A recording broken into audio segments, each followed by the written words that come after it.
دیکھیں یہ لوگ اکثر سوال بھی پوچھتے ہیں، ان سے پوچھیں میرے بھائیوں،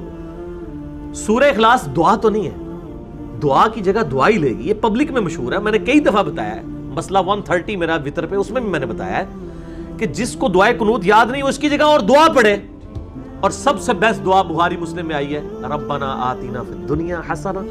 وفی الآخرۃ حسنۃ وقنا عذاب النار۔ بخاری اور مسلم میں موجود ہے، انس بن مالک کہتے ہیں کہ نبی علیہ السلام کوئی اور دعائیں مانگے نہ مانگے، یہ دعا ضرور مانگا کرتے تھے نماز کے بعد، نماز میں تشہد میں بھی مانگ سکتے ہیں، جو آپ کا یہ قنوت وتر میں دعائے قنوت یاد نہیں ہے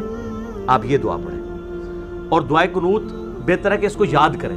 دعائے قنوت اگر کسی کو یاد نہیں تو اس کا یہ مطلب نہیں کہ اس کے وتر نہیں ہوں گے، وہ ایک موقع ہے دعا کرنے کا، اور دعائے قنوت کے بعد دروشی بھی پڑھنا ہوتا ہے، ٹھیک ہے نا، دعائے قنوت کے بعد دروشی پڑھنا بھی سنت ہے، نماز جنازہ میں بھی دروشی سنت ہے، عام نماز میں بھی، اور وتر میں دعائے قنوت کے بعد تو آپ دروشی بھی پڑھیں،